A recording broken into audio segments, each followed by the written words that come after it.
Saudara Ketua KPK Firly Bahuri dilaporkan ke Dewan Pengawas terkait dengan pencopotan Brigjen Endar Priantoro, Direktur Penyelidikan KPK nonaktif.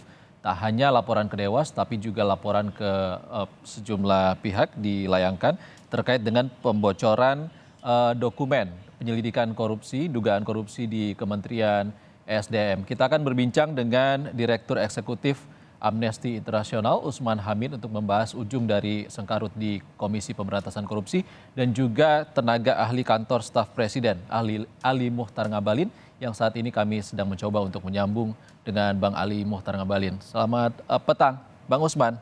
Selamat petang, Bung Sen. Selamat petang. Bang Usman, laporan ke Dewan Pengawas sudah ditindaklanjuti pemeriksaan yang dilakukan Dewas terhadap Ketua KPK Firly dan juga beberapa komisioner lainnya juga dilakukan kemarin. Apa harapan Anda? Harapan saya tentu bersama teman-teman dugaan pelanggaran etik ini dikembangkan juga dengan dugaan tindak pidana. Karena apa yang dilakukan oleh Ketua KPK bukan sekedar pelanggaran etik, tapi juga sudah pelanggaran hukum pidana. Misalnya membocorkan rahasia atau membocorkan keterangan rahasia termasuk melalui dokumen penyelidikan tersebut. Dan harapan kami juga adalah bahwa proses ini bukan hanya ditangani oleh Dewan Pengawas KPK, tetapi karena ada masalah pidana juga ditangani oleh pihak kepolisian. Dalam hal ini saya kira kepolisian perlu menerima laporan-laporan itu dan membuatnya ke dalam laporan polisi menjadi LP sehingga bisa diproses di dalam penyelidikan dan penyidikan lebih lanjut. Dan yang ketiga, tentu kami juga mengamati langkah dari Brigjen Endar yang bukan hanya melaporkan kepada Dewas, tapi juga kepada Polda dan juga kepada Pengadilan Tata Usaha Negara. Untuk yang terakhir ini, kami masih mengamati apakah memang yang bersangkutan akan melaporkan itu. Sejauh ini yang kami lihat di dalam KPK, hampir sebagian besar dari para pegawai KPK merasa kecewa dan ingin agar ada sanksi yang tegas terhadap Ketua KPK. Bahkan dalam catatan mereka, paling tidak ada 26 kasus operasi tangkap tangan yang gagal karena dibocorkan. Dan bisa jadi kebocoran-kebocoran itu akibat dari praktik-praktik yang tidak etis dan melanggar prinsip-prinsip integritas di dalam KPK seperti yang dilakukan oleh Firly Bahuri. Kalau informasi yang disampaikan oleh Brigjen Endar Priantoro, dokumen yang dibocorkan itu bukan terkait dengan tunjangan kinerja di Minerba ESDM, Bang Usman. Artinya dia mengatakan terkait dengan izin usaha pertambangan di ESDM. Apakah ini adalah dugaan membatalkan OTT berikutnya dari KPK? Sangat mungkin. Dan memang itu yang kami dengar dari awal. Jadi bukan sekedar dugaan korupsi tunjangan kinerja pada tahun anggaran 2020 sampai tahun 2022 di Kementerian ESDM, melainkan juga dugaan suap terkait dengan pemberian izin usaha pertambangan.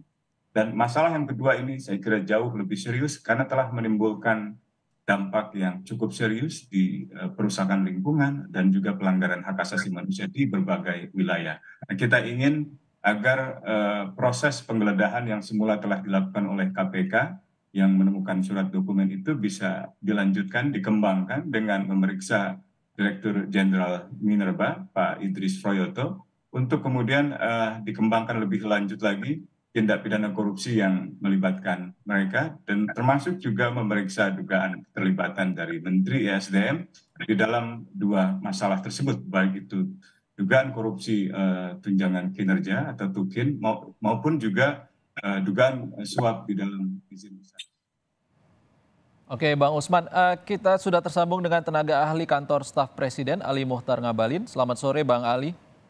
Selamat sore, Assalamualaikum warahmatullahi wabarakatuh. Man, puasa. Warahmatullahi.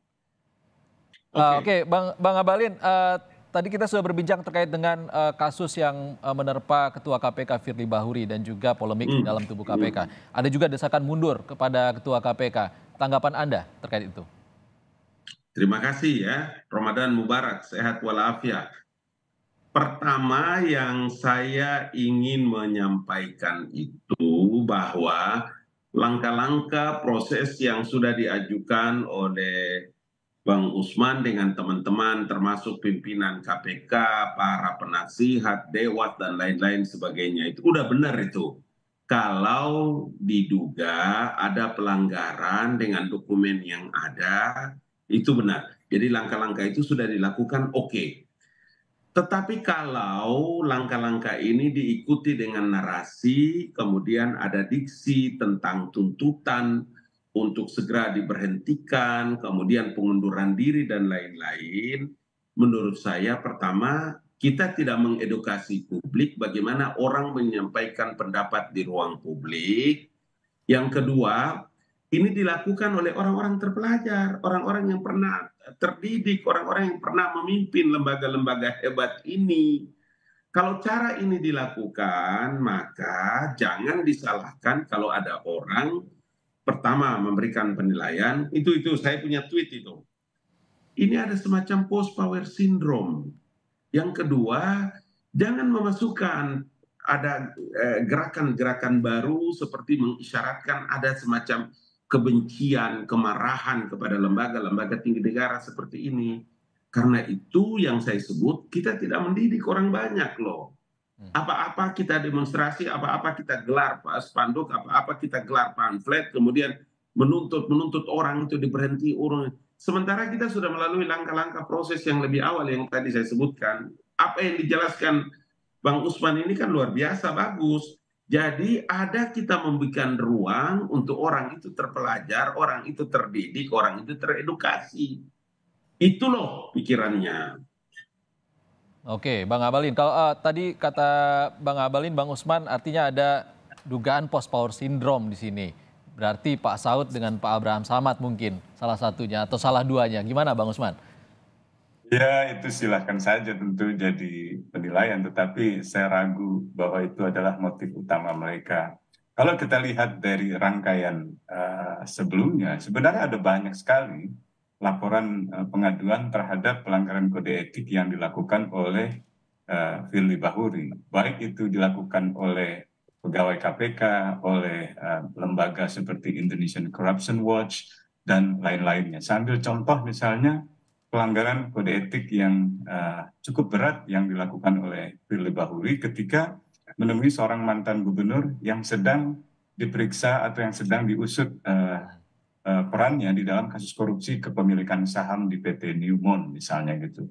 Yang kedua, dalam kasus kalau tidak salah 2021, Firly Bahuri juga dilaporkan oleh ICW, Indonesian Corruption Watch, ke Bareskrim Mabes Polri terkait dugaan menerima gratifikasi dalam bentuk diskon penyewaan helikopter.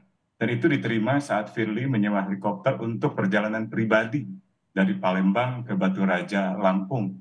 Nah, juga ada dilaporkan juga oleh beberapa pihak, misalnya Firly Bahuri menemui pihak-pihak yang berhubungan dengan kasus korupsi yang sedang ditangani di KPK. Misalnya menemui Timbo Siahaan, komisaris PT Pelindo pada tahun 2021 di dalam suatu acara yang jelas melanggar kode etik pimpinan KPK. Dan ada banyak lagi yang juga dilakukan oleh Firly Bahuri, termasuk bertemu dengan pejabat Badan Pemeriksa Keuangan, Pak Bahrullah Akbar, yang saat itu tengah menjalani pemeriksaan sebagai saksi kasus suap dana perimbangan tersangka Yaya Purnomo yang ditangani oleh KPK pada tahun 2018. Bahkan Firly Bahuri menjemput Bahrullah di lobi gedung KPK di bagian kepala bagian keamanan.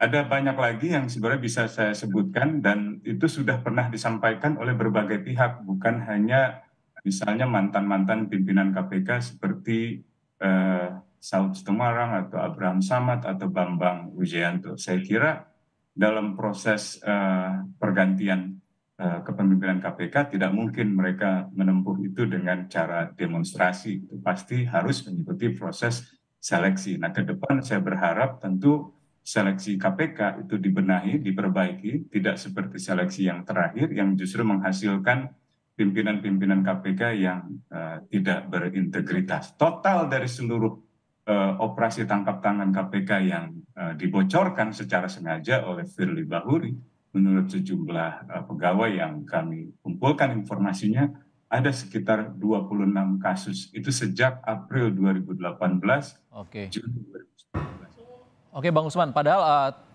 pidananya jelas terkait dengan pimpinan KPK yang berhubungan langsung atau tidak langsung dengan yang terlibat korupsi. Bang Ngabalin, sikap istana bagaimana? Karena ini ruwet sekali dan bahkan terkait dengan pencopotan Brigjen Endar Priantoro juga menyeret institusi lain, yakni Polri. Tanggapan istana seperti apa?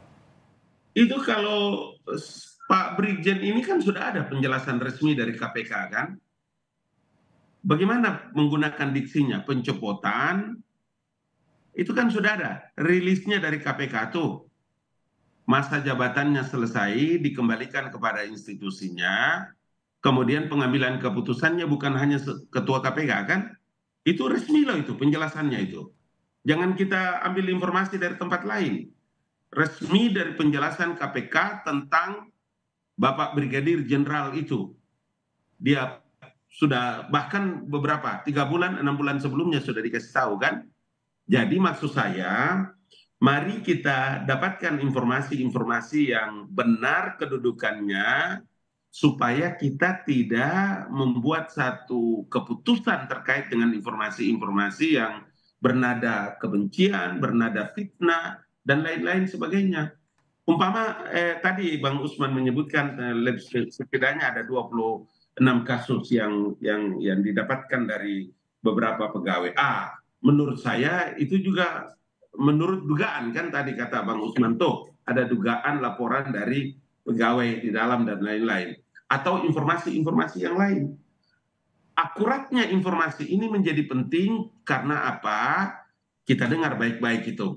A'udzubillahi minasyaitonirrajim. Ya kan itu ada firmannya, in ja'akum fasiqum binaba'in fatabayyanu an tusibu qauman bijahalatin fatusbihu ala ma fa'altum nadimin. Check in recheck, tabayyun itu penting supaya jangan menimbulkan fitnah kepada orang lain dan kita mengambil keputusan itu menguntungkan diri kita dan menguntungkan orang lain dan mendidik orang lain. Karena institusi ini institusi negara. Terkait dengan Pak Firly, sebagai artinya ketua itu. tabayun dan juga proses hukum yang sedang berlangsung harus kita tunggu. Dari awal saya bilang itu Dinda, itu dari awal saya bilang. Proses hukum harus dijalani tetapi akurat datanya, jangan sampai orang dianiaya. Terima kasih Bang Ali Muhtar Ngabalin, tenaga ahli Kantor Staf Presiden, dan Usman Hamid, Direktur Eksekutif Amnesty International, sudah berbagi pandangan. Terima kasih. Terima kasih. Waalaikumsalam.